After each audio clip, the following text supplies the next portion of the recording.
RDLs. So this is a really easy one because there's one common thing that most people do when they don't get enough stimulus on the hamstring.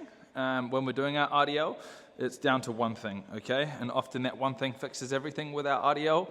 It is the main thing that people do in terms of doing an RDL incorrectly is allowing the knees to shift forward, okay? If you keep your knees tracking backwards, you're going to get maximum load on the hamstring. You'll get full flexion of the hip there, and will really load through the hamstring each and every rep. So the RDL looks like a backwards and forwards movement with our hips.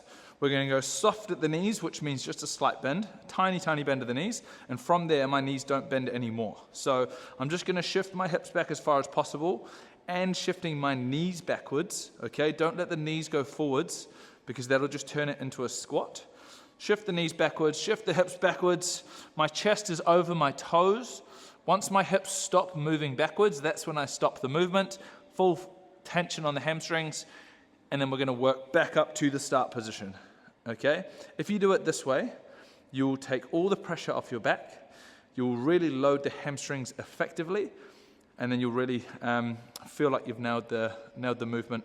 It'll feel really comfortable as well, okay? So soft at the knees, push the hips back as far as possible, get maximum load on the hamstrings at full flexion of the hips, and then work back up to the start position.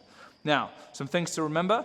I'll keep those fingertips as you're holding the weights, running down the legs the whole time. The tops of your fingers should be touching the legs the whole time throughout the rep, okay?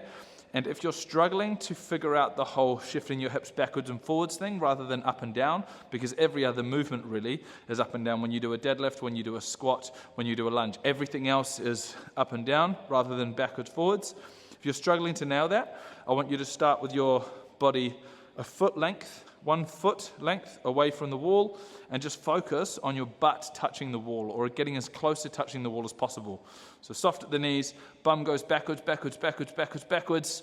There, if I can touch the wall, that's great. But if not, it's still a reference point for me to work those hips back towards the wall.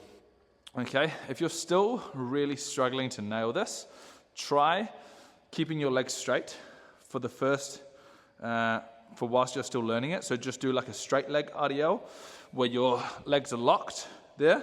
And often when your legs are locked, in your head they're locked, but there's still a little bend in them, so you're still performing an RDL. So legs are locked, and then I'm just shifting my hips backwards like so. You'll get much less range of motion, but you'll still get maximum load on the hamstrings there. Okay, the idea is to get the hamstrings into a stretched position, an elongated position, and then work back up to your standpoint from there, kind of forcing that contraction through the hamstrings from that stretched position, okay? Really, really great exercise for our hamstrings that we often do here at the gym, okay? Cool, this applies to your raised toe RDLs as well.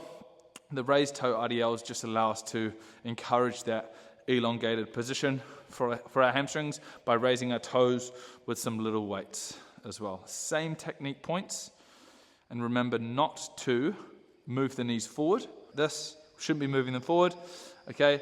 And we should be keeping those knees locked as we're performing the movement, getting full flexion of the hips, shifting the hips back nice and far, getting your hamstrings into that stretched position, and keeping those weights running down the legs, okay? Hopefully this fixes your RDLs. Have a practice with some light weights before classes. Even if you're doing it with light weights, if you're doing it correctly, you'll still feel it stimulating through the hamstrings. So have a practice before classes, and I hope this really helps.